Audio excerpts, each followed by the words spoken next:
Hello मित्रों, आपका अपने YouTube चैनल तीर्था कोचिंग मैथ्स क्लासेस में हार्दिक स्वागत है मित्रों।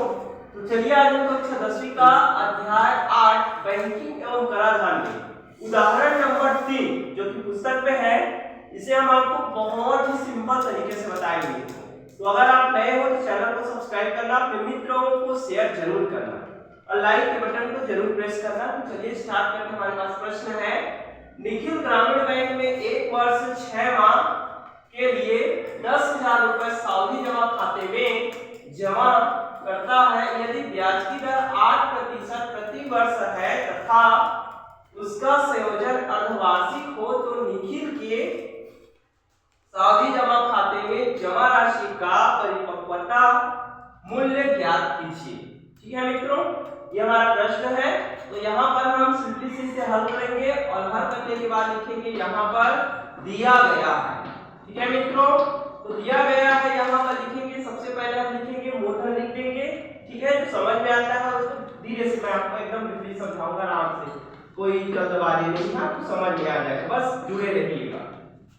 मूलधन को दर्शाया जाता है पी से मित्रों, और पी का वैल्यू यहाँ पर दिया गया। पी मतलब उधार ली गई रकम मूलधन, तो 10,000 रुपए मित्रों। यहाँ पर हम लिखेंगे 10,000 रुपए, ऐसे आप लोग भी लिखते चलिएगा। उसके बाद लिखेंगे यहाँ पर दर जो है, दर दिया गया है मित्रों यहाँ पर 8%, आपको दिखाई दे रहा होगा यहाँ पर क्वेश्चन से। तो दर को दर्शाया जाता है मित्रों आर से, और आर बराबर दिया गया है 10% वार्षिक। प्रति वर्ष का मतलब है एनुअल, मतलब होता है वार्षिक। क्योंकि मित्रों यहाँ पर ब्याज जो है छमाही से अर्जित होता है, यहाँ पर एक लिखेंगे शब्द, चूंकि ब्याज 6 माही से योजित होता है, 6 माही संयोजित होता है, संयोजित होता है। अर्थात मित्रों हम यहाँ पर लिख सकते हैं अर्थात आर का वैल्यू, ठीक है, और दर आर बराबर लिख सकते हैं हम लोग आर का वैल्यू ये 8/2। अब आप बोलोगे मित्रों आपने 2 क्यों लिखा? तो 2 का रीजन ये है मित्रों कि एक वर्ष में 2 छमाही होते हैं, ये हम सब जानते हैं, है ना। अब 6 माही मतलब क्या होता है? 6 महीना का पीरियड, है ना। एक साल में 2 छमाही, तो 6 दूनी 12 महीना का एक साल, और इसलिए हम जो है छमाही लिए, छमाही से योजित होता है इसलिए बटा 2 कर दिए। तिमाही रहता तो बटा 4 करते, है ना। तो यहाँ पर छमाही है तो इसलिए बटा 2 करेंगे। तो 8/2 करेंगे मित्रों तो ये निकल जाएगा 2 1 2 2 चौके 8। इसका मतलब क्या हुआ? 4% छमाही, है ना। आप भी लिखिए, जल्दी लिखिए, है ना। तो 4% छमाही, अर्थात मित्रों हम ये बता सकते हैं कि R बराबर जो होगा वह 4%। यहां तक आपको एकदम स्पष्ट हो गया है मित्रों, है ना। अब यहां पर एक चीजें और है, तो अब हमारे पास बच गया मित्रों समय जो है 1 वर्ष 6 माह है ना। इसे हम लिखेंगे आगे में,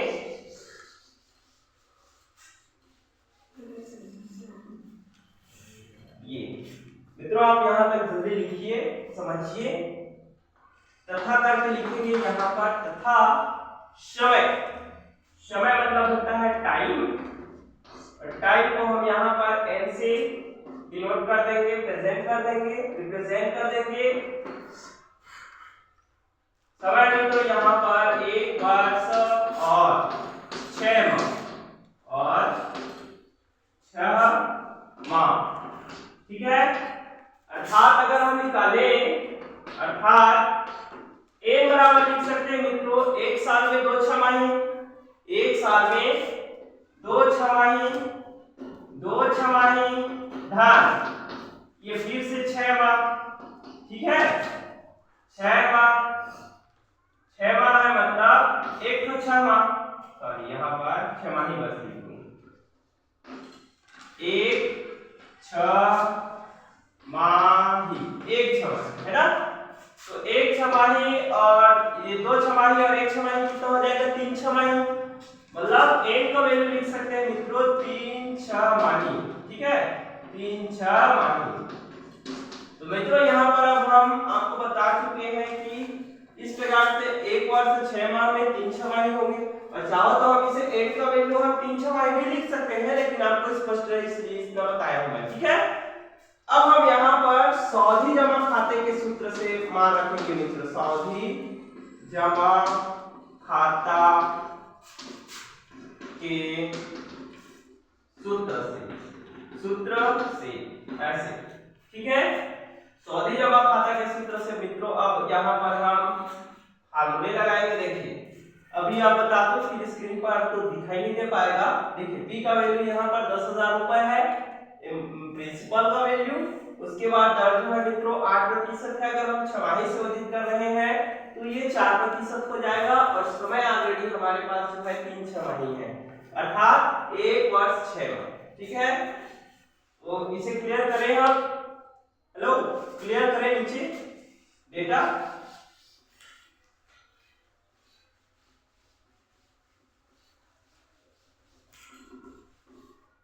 तो मित्रों यहाँ तक आपको समझ में आ गया होगा। तो यहाँ पर लिखेंगे हम मिश्र धन। ठीक है, मिश्र धन हमें पता करना है कि इसका अमाउंट क्या है। तो मिश्र धन बराबर लिखेंगे मित्रों मूलधन।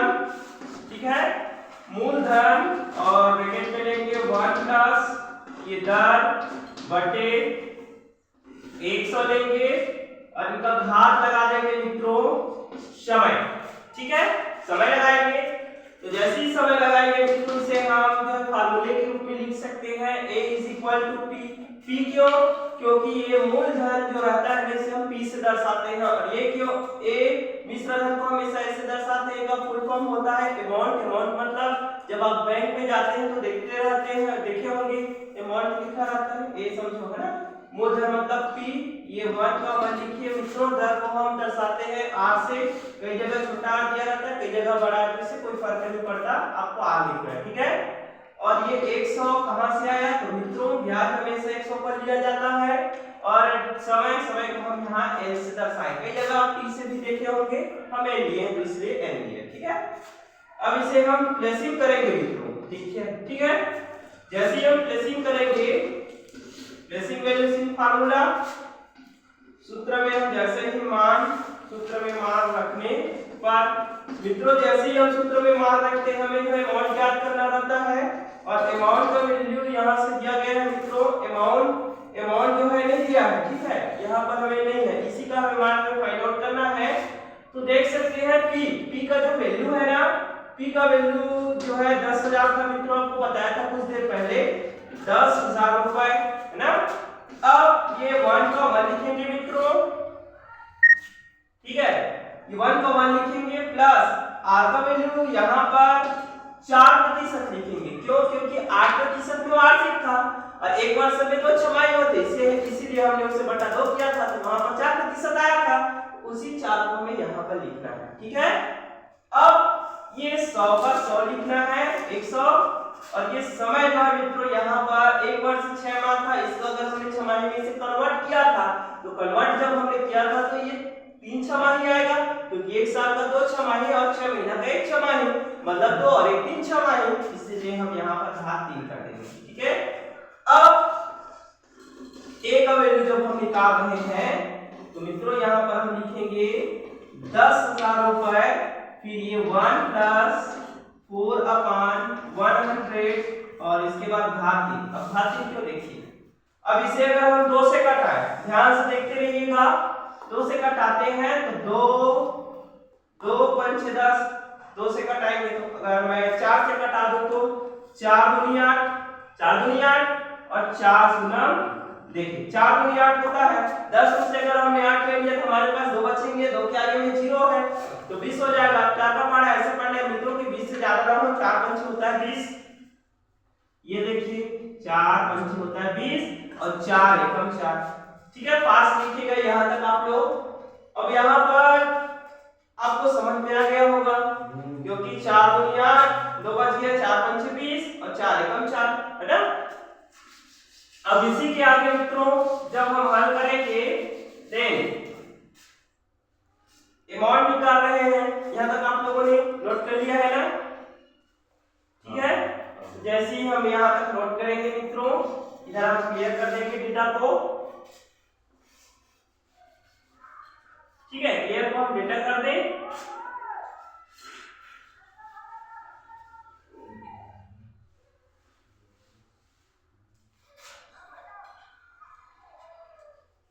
नीचे हो गया है आप लोग का? हाँ ठीक, वेरी गुड। इस डेटा को हम यहाँ पर लिख सकते हैं। ये जो है 10,000 है, मतलब 10,000 रुपए। अब इस 10,000 को मित्रों हम लिख सकते हैं 1 का मान रहेगा। घटाने के पश्चात मतलब डिवीजन करने के बाद बचा हमारे पास 1/25, मतलब 1/25। इसी को 5 भी पढ़ते हैं मित्रों। अब इसका जो क्यूब था, मतलब घात 3 को क्यूब पढ़ा जाता है, घन भी पढ़ते हैं मित्रों। अगर हम देखिए, ऐसा मैं लगभग आप नए वीडियो में देखे होंगे, ऐसा इसलिए बताते हैं, इसका मतलब है गुणा, ताकि आपको परेशानी ना हो, आप समझ जाओ, है ना, इसीलिए इसको हम बताते हैं। तो लिख लीजिएगा, ये 10,000 रुपए हो गए मित्रों, और 10,000 का ब्रैकेट में इस प्रकार से बंद कर देंगे। 25 का गुणा हम एक के साथ करेंगे, प्लस है मित्रों, तो प्लस करेंगे, फिर 1 का 1 और बटा में लिख देंगे मित्रों 25, और घात 3 को बोला जाता है क्यूब। घात 3 को हम क्यूब बोलते हैं, और क्यूब मतलब होता है घन। ठीक है, अब आगे जब हम पढ़ेंगे तो a बराबर लिखेंगे मित्रों, ये 10,000 का 10,000 होगा, फिर 25 से कम हो जाएगा 25। ठीक है, ये 25 से कम 25, मतलब 25 into 1 is equal to 25, plus करेंगे 1 अपान में लिखेंगे मित्रों 25, फिर इसका हम निकाल देंगे क्यूब, जस्ट का तस लिख देंगे। अब यहाँ पर ये 10,000 रुपए होगा मित्रों, फिर ये 25 और 1 हो जाएगा 26। हेलो शांत है ना, तो 25 और 1 26, 25 1 26 हो गया यार, है ना, तो 25 1 हो जाएगा 26, और ये आ जाएगा 25, इनका हम क्यूब निकालेंगे। तो मित्रों अगर हम यहाँ से ब्रैकेट रिमूव करें, हटा देंगे, ब्रैकेट हटाने पर जैसे ही हम ब्रैकेट हटाएंगे मित्रों, हम तो अमाउंट निकालेंगे ही, ये 10,000 रुपए लिख देंगे, इंटू करेंगे, घातांक के नियम से इसे हम 3 बार तोड़ देंगे, है ना, तो तोड़ेंगे तो ये क्या हो जाएगा 26/25, ये हो जाएगा फिर से 26/25, और फिर से इसे लिख सकते हैं मित्रों 26/25। अब यही सब हम घटाना स्टार्ट करते हैं, देखिए कैसे। 25 से कम 25, है ना, 25 चौके होता है 100, और 25 सुलम होता है 0, और 25 सुलम 0। किसी को कोई दिक्कत तो नहीं है यहाँ तक? अब जैसे मित्रों हमारे पास हमने इसे कटा लिया, तो हमारे पास बच गए डेटा 400 into 26, ये 1 को लिखना है, तो इसलिए हम आगे बढ़ जाएंगे। बच जाएगा हमारे पास 26/25 into 26/25। ठीक है मित्रों, फिर से हम घटा देंगे 25 से, 25 से कम 25, है ना, या 25 into 25 is equal to 21, 25 ही होगा, 25 into 1 is equal to 25। अब अगर हम इसे 25 से घटाएं, 25 से कम 25, 25 से कम 25, अब 25 से कम 25 आएगा, 15 बच जाएगा, 15 बचेगा, 40 से अगर हम 25 ले लेंगे तो 15 बचेगा, 15 बचेगा ना। अब 15 जब बचेगा तो उसके आगे में क्या है मित्रों, 0 है, तो ये हो गया 150। अब 25 का पार ऐसे पढ़ना है कि 150 से ज्यादा ना हो, तो 25 चौक 100, 25 पंचे 125, अब 25 छक्के होगा 150। ये देखो मित्रों 16 6 बार में, है ना, तो ये आ गया 16। याद क्लियर है? तो जब हम आगे बढ़ेंगे मित्रों, तब इसे हम क्लियर कर दें ऊपर वाले डेटा, है ना, यहाँ तक ठीक है। बच चुके हैं अमाउंट, ये 16 इंटू करेंगे, ये 26 कर देंगे, फिर यहाँ पर लिखेंगे हम 26, ये 1 को लिखने की आवश्यकता नहीं है, फिर यहाँ लिख सकते हैं मित्रों 26/25। अब आप इस प्रकार से मित्रों इसे अब एक साथ लिख लेंगे ताकि दिक्कत ना हो। ठीक है, ये जो सब है ये विषम में नहीं कट पाएगा, तो इसीलिए एक साथ मल्टीप्लाई करने के बाद डिवीजन करेंगे, ठीक है। ये आ जाएगा 16 गुणा 26 गुणा 26 गुणा ये 26 है ना, फिर 25 कर देंगे। जैसे ही हम करेंगे नीचे डेटा क्लियर करें आप याद है? आप लोगों ने लिख लिया क्या? ठीक है, 16 कर देंगे मित्रों, 26 का होता है 676 है ना, तो यहाँ पर जो है 676 कर दिए, फिर गुणा। देखिए यार आपको और सरल तरीके से बता दूं, एकदम इजी, ठीक है। तो देखिए 16 का गुणा यदि हम 26 के साथ करें तो देखिए 6 छक्के होता है 36, हासिल 3 बचेगा, फिर 6 एकम 6 6 3 हो जाएगा 9 इंटू कर, फिर 2 छक्के 12 की 2 हासिल 1 और 2 एकम 2 और 1 हो जाएगा 3, फिर ये छक्को 6 9 2 11 की 1 हासिल आई 1 3 और 1 4। इस प्रकार से मतलब 4 से 16 हुआ है ना। तो देखिए 6 छक्के 36 की 6 हासिल आई 3 6 एकम 6 3 9 इंटू कर दे, फिर 2 छक्के 12 की 2 हासिल आई 1 2 एकम 2 और 1 3 6 का 6 9 2 11 3 और 1 4, मतलब को 4। इस प्रकार से यहाँ पर हो जाएगा 416 इंटू, ठीक है, ये दोनों का मल्टीप्लाई हो चुका है मित्रों। अब इंटू करेंगे तो हमारे पास बच जाएगा 26 गुणा 26 बटे में 25। याद आप लोगों को स्पष्ट हो गया होगा है ना। अब इसे हम क्लियर कर देते हैं, ये जो था वो रफ कार्य था। अब मित्रों एक हम वैल्यू निकाल रहे हैं, तो ये 4 से 16 का 4 से 16 होगा मित्रों। 26 का जो स्क्वायर होता है, ठीक है, हाथ तो रहता है, तो 26 का जो वर्ग रहता है वह होता है 676, ठीक है।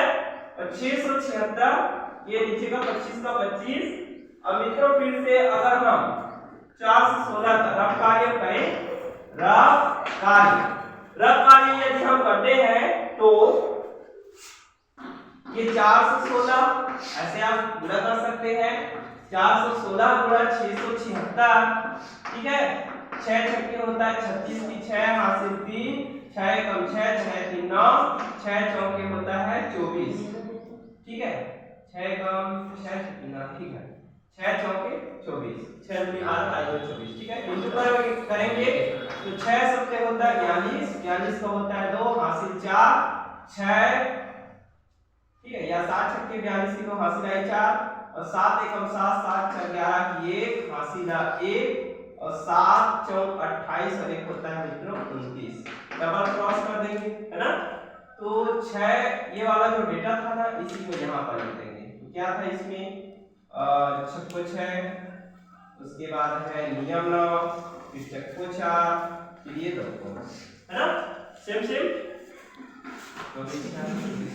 तो 6 का 6 9 2 11 की 2 हासिल है 1 6 और 1 7 और 1 8 और 4 12 की 2 हासिल 1, ठीक है। 6 1 7 1 8 4 12 की 2 हासिल 1 9 1 10 10 9 19 19 और 2 होता है 21 की 1 हासिल 2 2 और 4 6 2 8 और ये 2।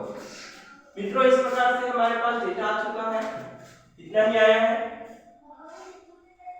9, थोड़ा सा जोड़ने में थोड़ा मिस्टेक हो जाता है यार कभी कभी यार, ठीक है। देखिए अब कोई बात नहीं, हो जाता है, इसमें सबसे हो जाता है। देखिए कैसे ये 6 का 6 होगा यार और 9 और 11 का 1 हासिल 1 मैंने 2 कर दिया था, वही मिस्टेक हो गया था, ठीक है। तो 6 एकम 6 होगा, 6 का 6 होगा 9 और 11 11 की 1 हासिल 1 आएगा 4 और 1 5 5 और 6 होता है 11 और 1 12 की 2 हासिल हो जाएगा 1 9 1 10 10 9 19 19 और 2 होगा 21 21 की 1 हासिल आ जाएगा मित्रों 2, तो 2 और 4 6 6 और 2 हो जाएगा 8 और ये 2 राइट है ना। तो मित्रों यहाँ पर अब हमारे पास डेटा मिल चुका है। डेटा जो है मित्रों हमारे पास है 2,81,216 रुपये ना। तो इसे लिखेंगे हम 2,81,216 रुपये है ना। बट्टे में आप कर देंगे 25, है ना। तो मित्रों यहाँ तक आप लोगों को एकदम स्पष्ट हो गया होगा। देखिए इसमें आप ज्यादा ध्यान मत देना, क्योंकि यार कभी कभी हो जाता है मिस्टेक। तो अब हमारे डेटा एकदम स्पष्ट है यार, एकदम क्लियर है, एकदम पानी की तरह समझिए, ठीक है। अब ये क्लियर है। अब हम जब इसे कटाएंगे मित्रों, तो ये ऊपर वाला मैं क्लियर करूं डेटा।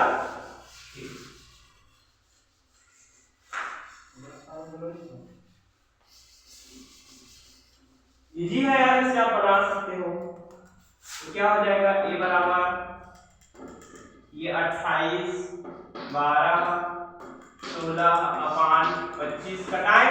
देखिए 25 तो 12 सबको मालूम है, तो 25 एकम 25, 25 एकम 25, ठीक है। तो मित्रों अभी भी देखिए हमने 28 से 25 ले लिया, हमारे पास क्या बचेंगे, 3 के आगे में 1 है, 31 हो गया। और 25 का पारा ऐसे पढ़ना है कि 31 से ज्यादा ना हो, 25 से कम 25 होगा। तो 25 अगर हम घटा देंगे तो 6 को 6 बचेगा, है ना। तो 6 के आगे में क्या है मित्रों, अब 2, तो ये हो गया 62। और 25 का पारा ऐसे पढ़ना है कि 62 से ज्यादा ना हो, 62 से ज्यादा ना हो। तो 25 दूनी होता है 50, 25 दूनी 50, 25 दूनी 50, और 25 दूनी 50 जब होगा तब हमारे पास 12 बचेंगे, 12 बचेंगे। और 12 के आगे में है मित्रों 1, 12 के आगे में क्या है 1, मतलब ये जो है यहाँ तक आ गया, है ना। 12 के आगे में 1। इस प्रकार 25 का पारा ऐसे पढ़ना है कि 121 से ज्यादा 25 चौके होता है 100, ठीक है। तो बच जाएंगे हमारे पास 21, और इसके आगे में फिर ये 6 है ना। तो 25 का पारा ऐसे पढ़ना है कि 216 से ज्यादा ना हो, 25 अट्ठी होता है 200, ठीक है। मित्रों अभी भी हमारे पास 16 बच चुका है, दशमलव न लगा के यहाँ पर हम 0 लगा सकते हैं। और 25 का पारा ऐसे पढ़ना है कि 160 से ज्यादा ना, 25 छक्के होता है 150। तो अभी भी अब हमारे पास कितना बच जाएगा मित्रों 10, और 10 के आगे में दशमलव न लगा के हम लगा देंगे मित्रों 0, तो ये हो जाएगा 100। 25 का पारा ऐसे पढ़ना है मित्रों कि 100 से ज्यादा ना, 25 चौके होता है 100, है ना। तो इस प्रकार से मित्रों हमारे पास डेटा आ चुका है 11 24 8.64। इसका मतलब है 11,248 रुपये 64 पैसे, ठीक है। तो ये है मित्रों हमारा आंसर। और अगर आपको अच्छा लगा होगा तो प्लीज हमारे चैनल को सब्सक्राइब कर लेना, और 1 मिनट और लिख देंगे, अतः निखिल को परिपक्वता राशि, अतः निखिल था, अतः निखिल को 1 वर्ष 6 माह पश्चात परिपक्वता राशि, परिपक्वता राशि 11,248.64 रुपये प्राप्त होगा, ठीक है मित्रों। अच्छा लगा होगा तो चैनल को सब्सक्राइब कर लेना, मित्रों को शेयर करना। तब तक आप स्वस्थ रहिए, मुस्कुराते रहिए, और मिलते हैं अगले वीडियो में। जय हिंद, जय भारत।